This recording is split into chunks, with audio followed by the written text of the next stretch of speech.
In this video, we're heading to Lisbon, Portugal, where we ride historic Tram 28, try the iconic Pastel de Nata, visit the world-famous aquarium, and spend a day exploring the beaches of Cascais. This trip was originally supposed to be a week where the kids and I explored while Ryan attended a work conference, but his conference got canceled last minute. So instead, he took some leave, adjusted our flights, booked a B&B, and turned it into a full family trip.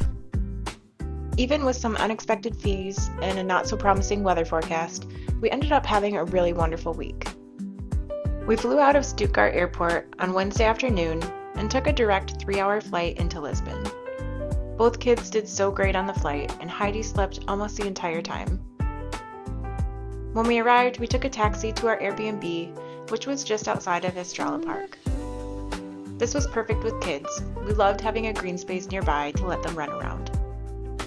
In classic Europe fashion, our Airbnb was up at the top of some very steep stairs, but had a nice view of the Lisbon rooftops. After we dropped off our things, we walked to a dinner spot nearby to finish off the night. Thursday morning started with a cozy breakfast at a little health cafe next to our B&B before heading to explore Lisbon. We hopped on Tram 28 at Estrela and rode it through the city, taking in all the views along the way.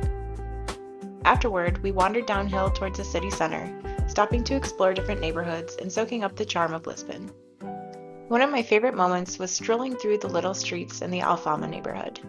It was just so picturesque with the flowering jacaranda trees. And of course, we had to stop and try the famous Pastel de Nata, and it absolutely lived up to the hype. It's this little pastry that's filled with kind of a custard and then has a creme brulee type top. It was so good. Lisbon is renowned for its iconic ceramic tiles that adorn the buildings, churches, and palaces. They protect against dampness while also offering artistic beauty. Here are a few of my favorite designs that we saw while we were walking around.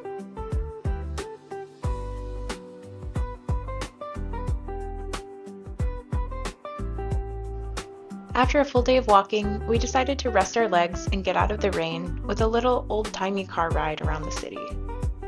Levi loved riding in the old car, and I loved taking a break from the hills and watching out the window. After this, we headed back to the B&B and kept things simple, take out sushi for dinner.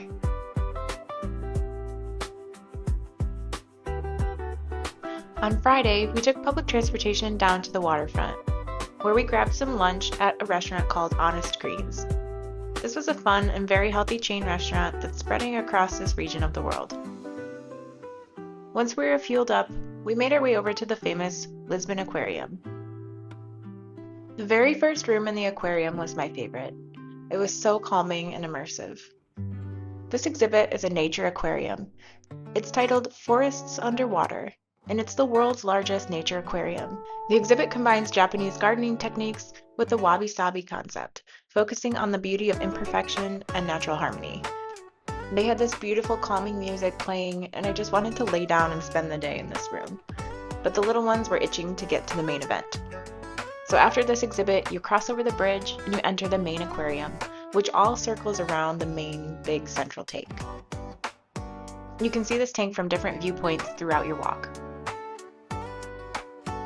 The pathway leads you through different regions where you can see puffins, penguins, otters, jellyfish, and my favorite, the sea dragon. This was by far the coolest aquarium I've ever been to.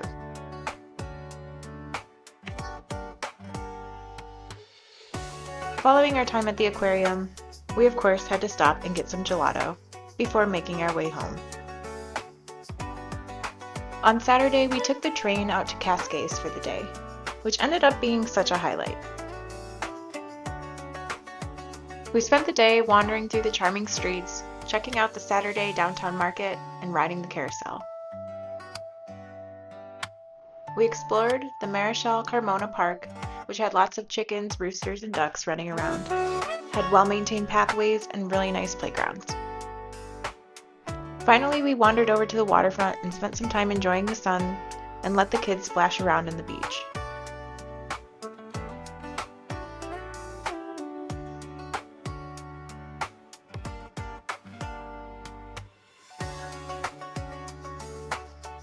After the 40-minute train ride back, we stopped at the Time Out Market for dinner and ended up getting Indian food just outside the market hall. After that, we took a tuk-tuk ride home, which was such a fun way to end the night.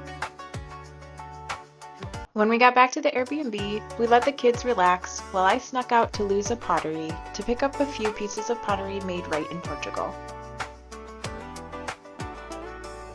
And for our last day, we kept things slow and simple, grabbing coffee, playing at Jardim de Estrela, and then heading over to the LX Market to browse the shops, check out the Sunday Makers Market, and grab some lunch.